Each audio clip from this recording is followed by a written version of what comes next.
Alright, today we are going to study three new distributions that are closely related to the normal distributions. The first one is called chi-square. So this is not x, this is called chi-square. So this is square, right? And the second one is student's t-distribution. And the last one is the f distribution.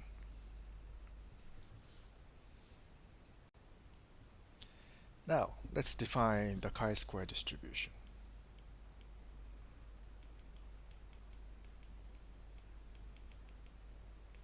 By the way, this chi is a Greek letter. Okay, so let's say we have z1, z2, and up to zf random variables that are independent and identically distributed according to the standard normal distribution. That means normal distribution with mean 0 and variance 1.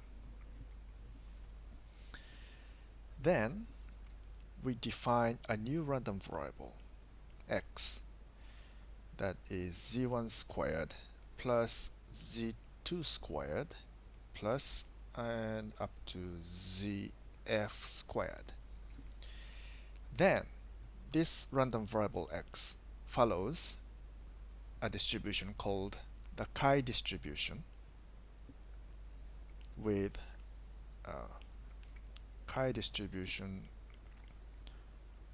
chi-square distribution with f degrees of freedom. Okay, f degrees of freedom.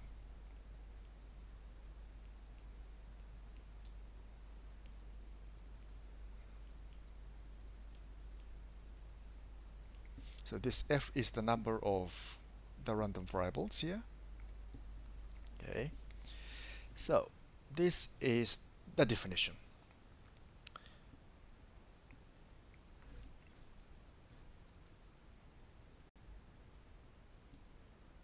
Okay, now you know the definition of the chi-square distribution, but unless you know the density function, you cannot do much calculation with this distribution. So here's the theorem.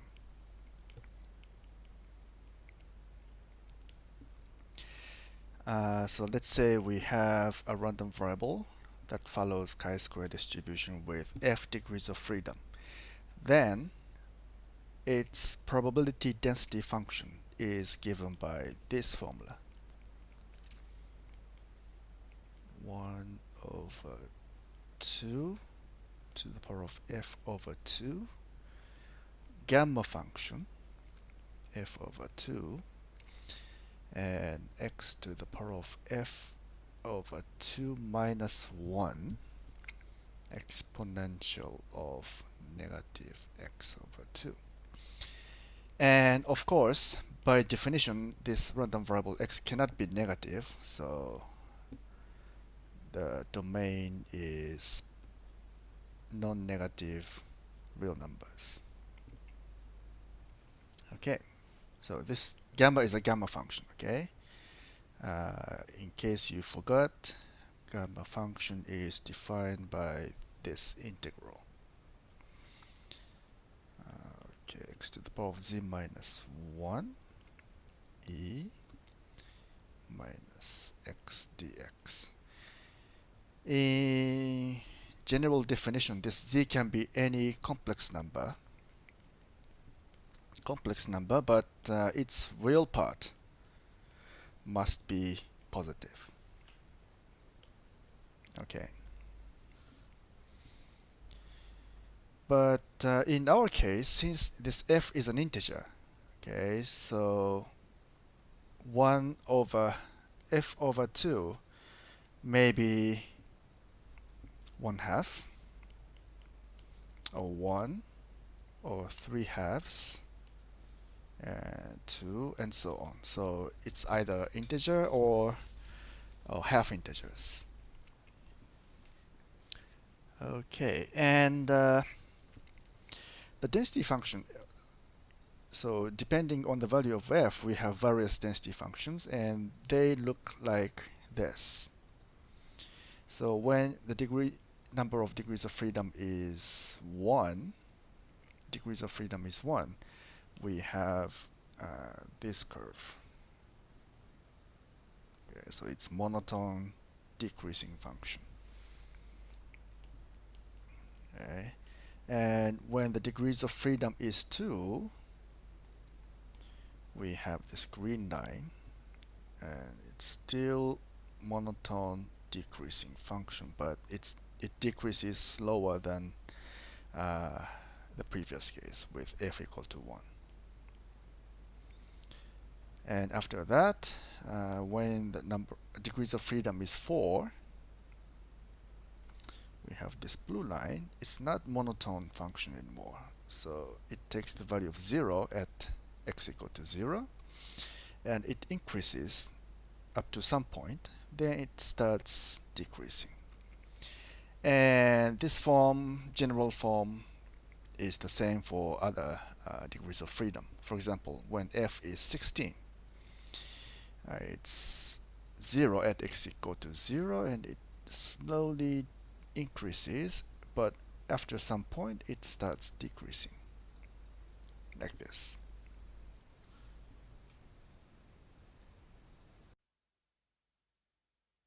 Okay, let's prove this theorem. First, consider the case of f equal to 1. So in this case, x is equal to z1 squared, where z1 is a normal random variable, standard normal random variable. Okay, so let's calculate the moment generating function of x. So let's call it m1. Okay, by definition of the moment generating function, it is nothing but the expectation value of e to the power of tx, which is expectation of e to the power of t z1 squared, but this z1 is a standard normal random variable. So we have this density and e t z squared, and this z squared over 2 dz. So we can combine these two. So both have z squared. So that's 2 pi and integral exponential minus z squared 1 minus 2t, oh, this is 2, and divided by 2 dz. 2 and z are confusing, so let's put this. So, and if you remember the formula,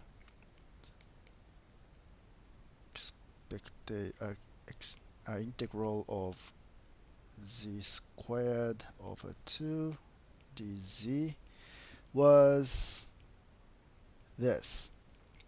So by changing variables from z to something else, including this one, for example, let's say, so s equal to square root of 1 minus 2t times z. By doing this, this integral can be reduced into this form. So after some calculation, you can see that this is equal to 1 over square root of 1 minus 2t.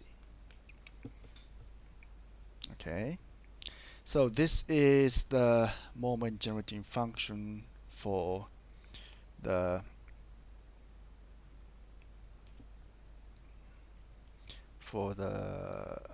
chi-square random variable with 1 degree of freedom. Now, in general, if x is a sum of f independent standard normal random variable, okay, then the moment generating function of this x is this expectation of this by definition, but this is z1 squared up to zf squared, and you can split the exponential function part.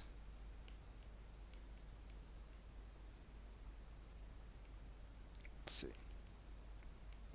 But since these f random variables are independent, you can split this into the product of expectation values.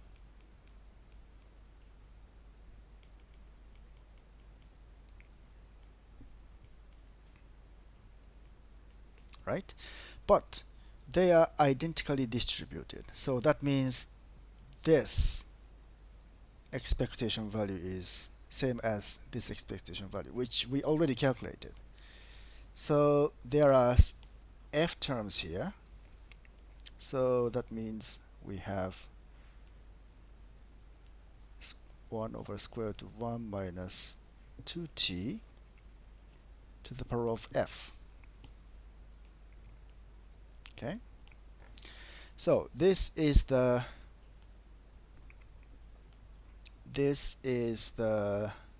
moment generating function for the chi-square random variable with f degrees of freedom. Okay, so what we need to show is this is actually the moment generating function obtained from this density function. So let's calculate the moment generating function based on that density function. So that is again by definition this, but this now is integral from 0 to infinity. We integrate over x. Okay, so e dx, and we use this density function. Okay, so just why not copy it? So let's pick this density and put it here. Yeah, like this. And dx. So if you calculate this, maybe you can combine this part and this exponential, right?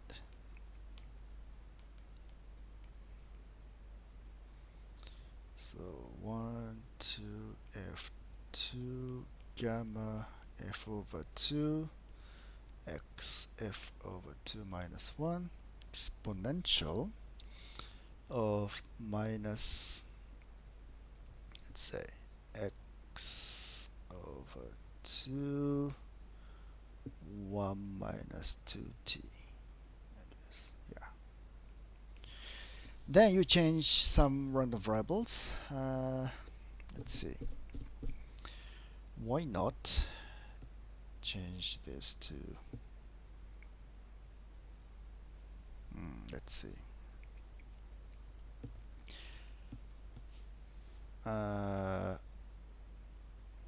Okay, maybe we can set x over 2 1 minus 2t or something like that. Maybe if you do this kind of variable transformation, you will eventually get this result. 1 minus 2t to the power of negative f over 2, which is same as the previously obtained moment generating functions. So that means the density function of this summation is the same as this density function. So the proof is done. Let's introduce this theorem without proof for later reference. Let z be z1, z2, and zn be independent, standard normal random variables. Then the random variables defined by the linear combinations of these. So a11, a12, they are real numbers. So out of n random variables, we define n new random variables, x1, x2, up to xn.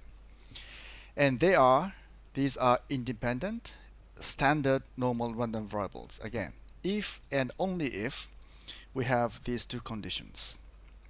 Okay, so aij squared sum over all j. So there are two indices here, and this summation is 1 for all I, and aik, ajk, and sum over all k is equal to 0 for all I and j which are not equal. Okay, what does this mean? So yeah, it's easier to see what's going on here in terms of matrix notation. So let's say x is a vector of random variables, and z is also a vector of random variables. So n-dimensional random vector. And let's define a matrix a11, a12, up to a1n, a21, a22, a2n, an1, an2, and ann. Okay, so this is a matrix. So we are defining the vector x by a linear transformation of the vector z. Okay, so maybe we should write an arrow here to indicate their vectors. And the previous condition, these conditions actually means this. So that's A transpose and A is equal to the identity matrix, which is 0, 1. So the diagonals are all 1 and off diagonals are all 0. Okay. So the first condition, this condition means this diagonal is 1. And the second condition, this condition, means off diagonals are 0.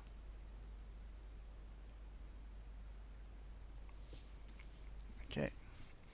So that means if you remember what you learned in linear algebra, this matrix, such a matrix is called an orthogonal matrix.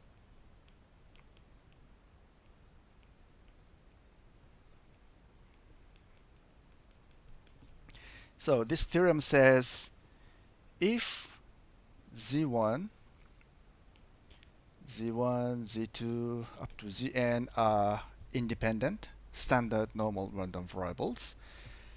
Then the new set of random variables x1, x2 up to xn defined by this linear transformation they are again standard normal random variables if and only if this linear transformation is orthogonal. Okay, so this theorem comes very handy later on. Okay, for the moment, let's consider a problem of estimating a variance from a sample of data. Let's say we have these data, x1, x2, up to xn, and we want to estimate the variance of these data.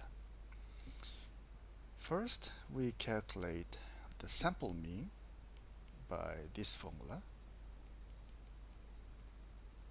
Just sum over all this data and divide by the number of data. So this is the sample mean.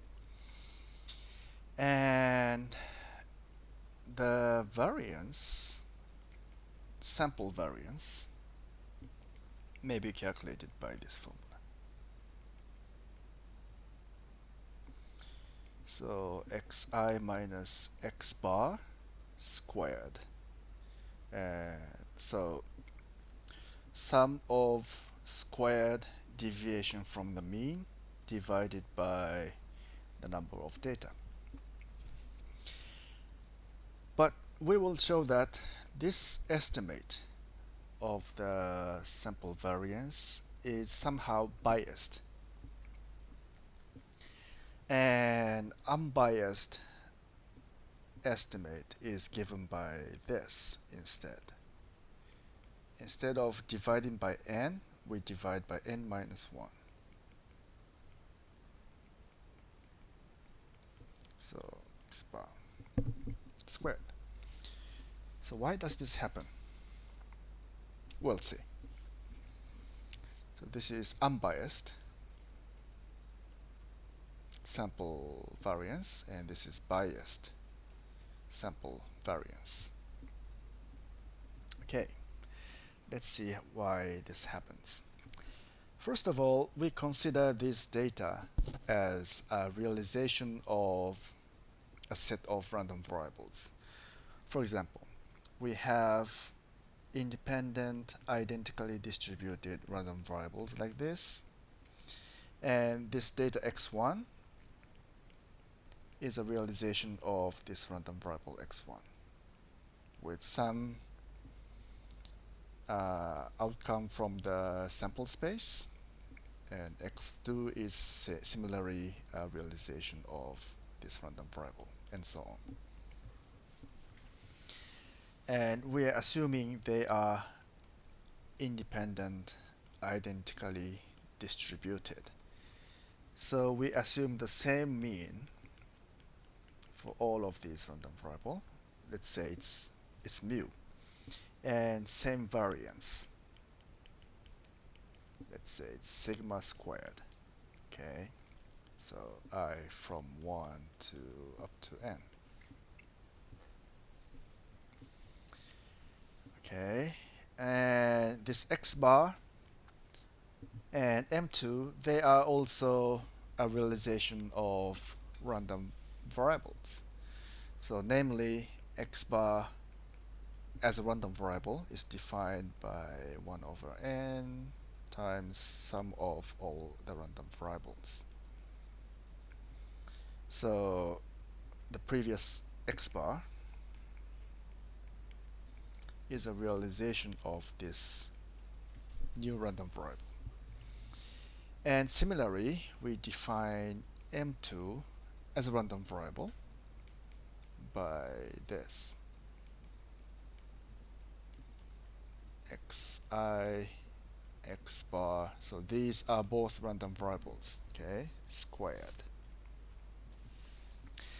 And m2 is a realization of this random variable. Okay. And now we define this quantity s squared, which is the sum of squared deviation from the mean.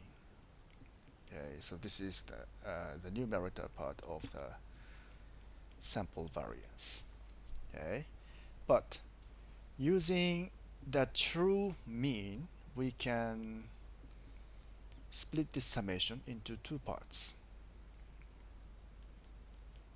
One is x minus mu squared minus n x bar minus mu squared. Okay, you should try to derive this. It's not that difficult because this part is just xi minus mu plus mu minus x bar, right? So this squared, and treating these things as a unit, just expand this and take the summation and do some arrangement, you get this one. Okay. Again, this s squared is a realization of some random variable. Let's say s hat squared. This is a random variable defined by this equation. So xi, this one is a random variable, and x bar is a random variable. Okay, so this is a random variable. So that this s squared is a realization of this s hat squared.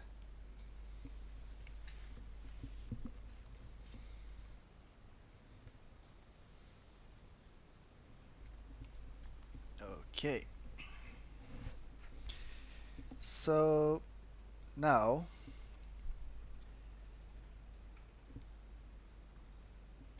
this quantity, so this part, this quantity is a realization of this random variable.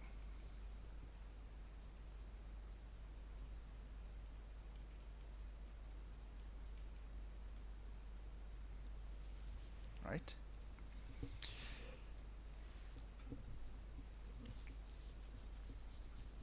So if we take the expectation value of this random variable as a random variable, expectation value of this summation,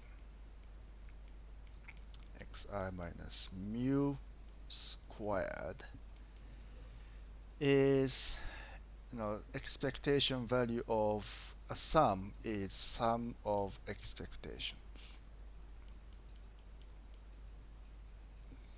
That is xi minus mu squared. But this is the definition of the variance of the random variable xi, because mu is the expectation value of xi, right? So that is this summation, but this the variance of this. Okay, maybe I should write this is just xi variance, but the variance of this is assumed to be sigma squared. So that is just n sigma squared. Okay, and doing similar calculation, we can show that expectation value of x bar is mu. It's easy to show. And also the variance of x bar, it's not sigma, but it's sigma over n.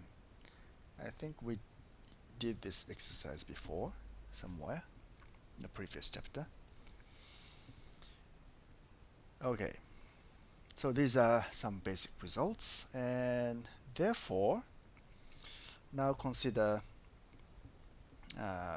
this part.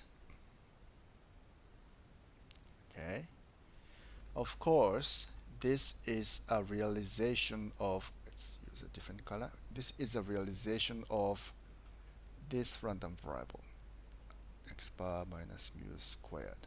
So realization of this random variable, okay? So the expectation value of this, excuse me, expectation value of n x bar minus mu squared is, except for, so this is a constant, so it's n expectation value of x bar mu squared, which is a variance of x bar, right? Mu is the mean of x bar, so this is the variance. So that's n times sigma squared over n, because the variance is sigma squared over n. So n cancels out, and this becomes sigma squared. Okay. So going back to this, or this. So on the, so this part, so s hat squared, expectation value of s hat squared should be equal to expectation value of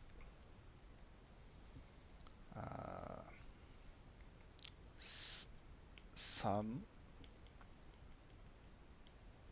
of xi minus mu squared minus n expectation value of x bar minus mu squared.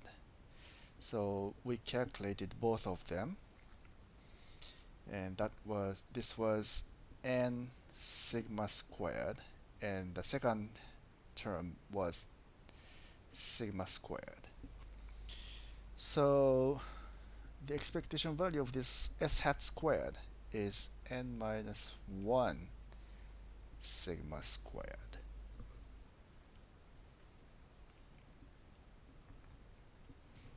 Okay. Therefore, the expectation value of m2, which was the random variable for the sample mean, that is s hat squared over n, turns out to be n minus 1 sigma squared over n. Okay, so this comes from here. So this means,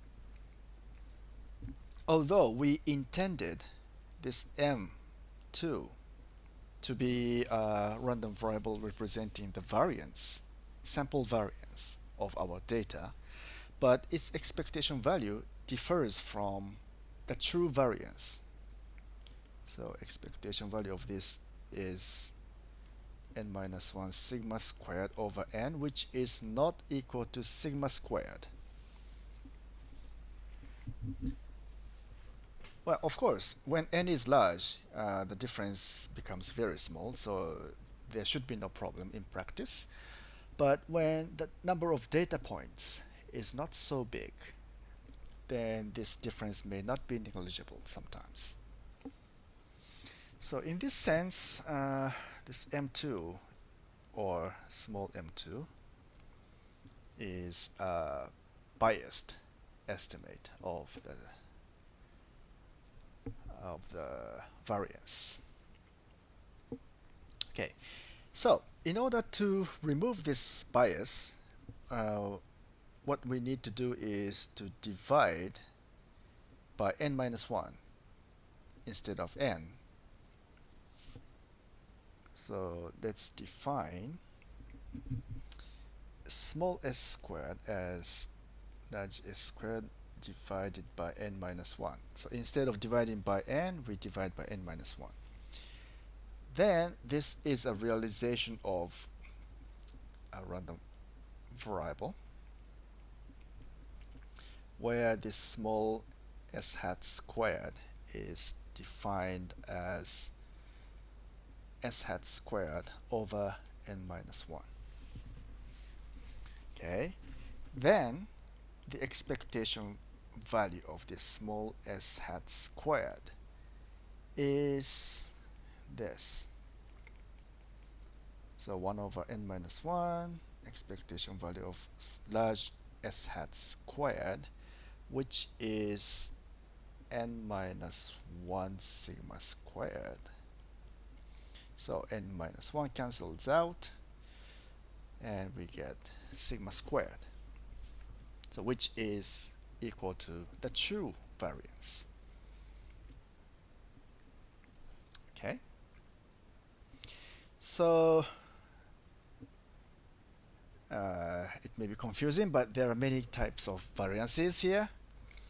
First of all, the true variance, or population variance, sometimes we call, is defined as the true variance of the random variable, okay, which is expectation value of, well, maybe we should put xi or something.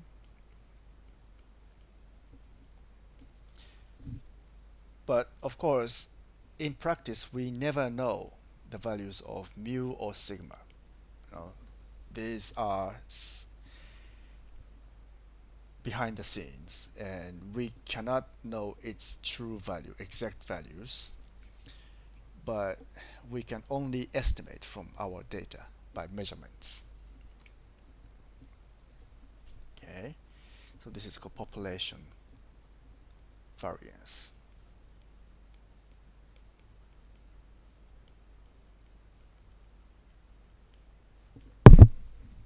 Okay, and second, we have this estimate.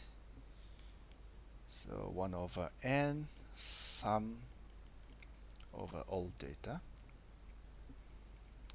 xi minus x bar squared. Okay, so this is biased sample variance.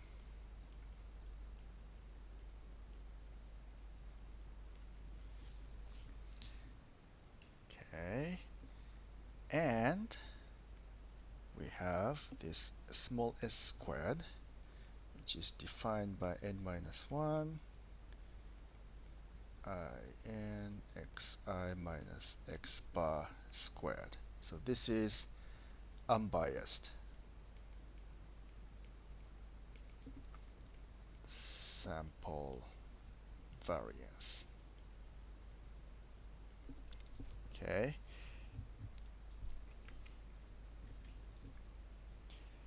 Now, both sample variances can be calculated from data. Okay, there are no unknown values here. So x bar is, of course, calculated from the sample. This is the sample mean. So this can be calculated from the sample, and these are samples. So this m2 can be calculated from the sample. And same for this s squared. So these are the values we usually deal with our data. Okay. Now let's look at the same problem from a different perspective. Suppose we have x1, x2, all these random variables that are normally distributed with the same mean and the same variance, mu and sigma squared. Okay. Then consider this identity from I to n xi minus mu sigma squared s squared sigma squared plus x bar mu squared sigma squared over n. Okay, and this s squared here, this one is of course the sum of squared deviation from the sample mean. Okay.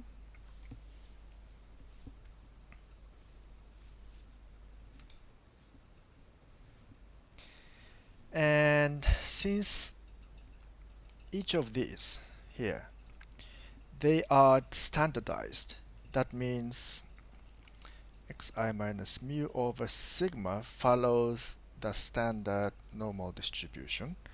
So we have the sum of such random variables. So the left-hand side follows the chi-square distribution.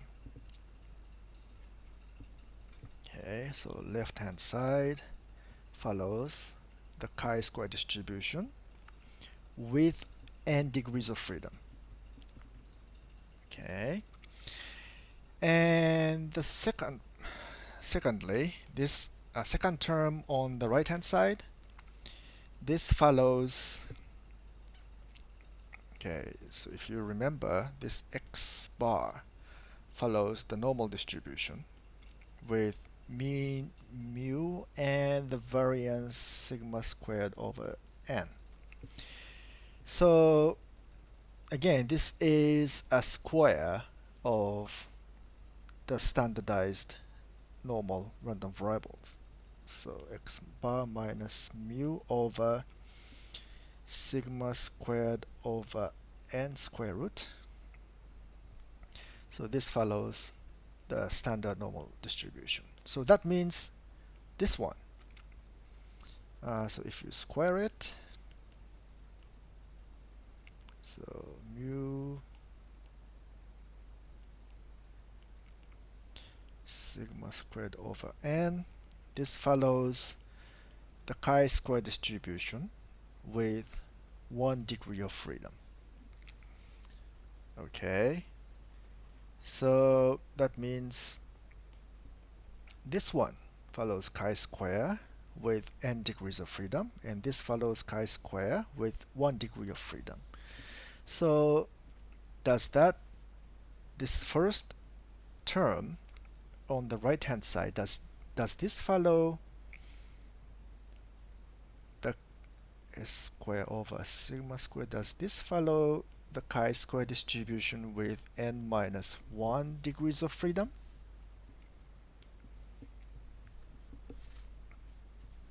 Actually, the answer is yes.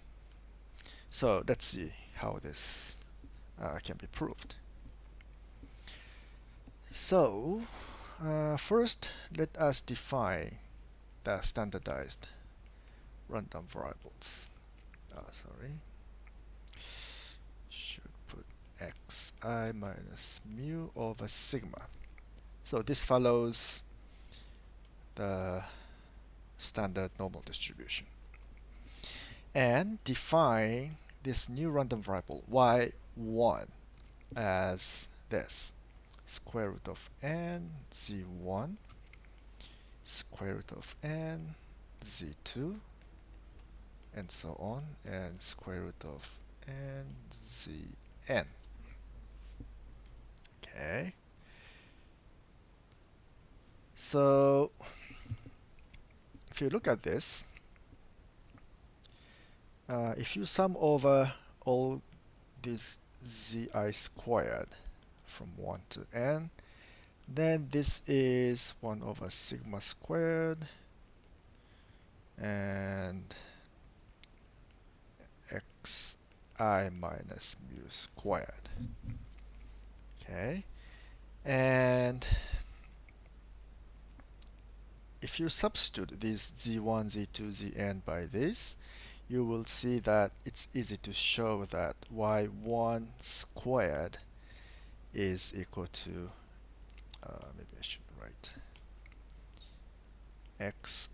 yi, well, x bar minus mu squared over, sorry, it's sigma squared over n. And x bar is, of course, 1 over n times the sum of xi's.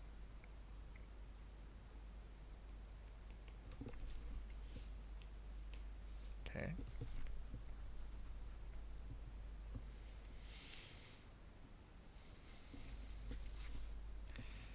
So, and we also, so here we define y1 here, and we can define y2, y3, and so on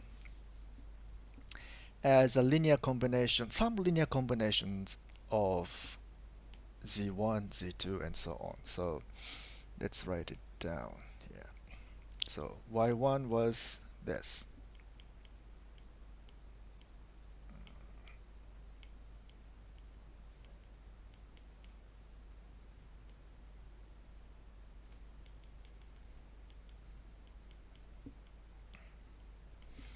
And y2, some numbers, let's say a21, z1, a22, z2, and so on. Sorry. And a2n, zn. And same for y3, so some number.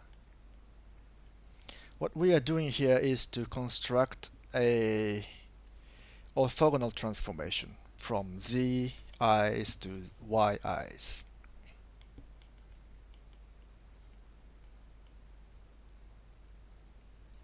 So we do this up to yn.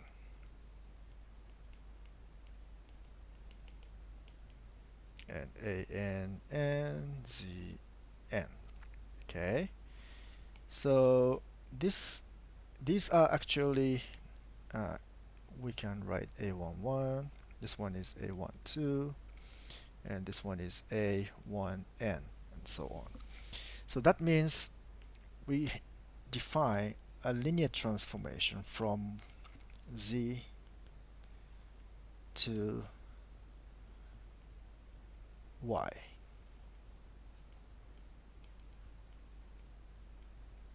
Okay.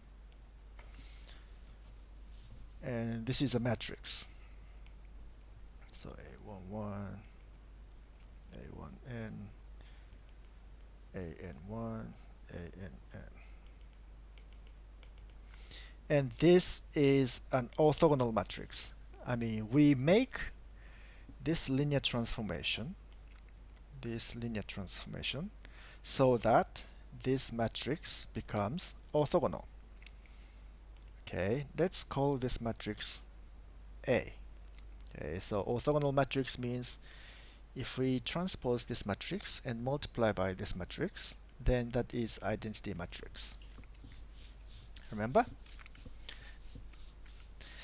And as we have studied before, orthogonal matrix doesn't change the magnitude or the norm of the vectors.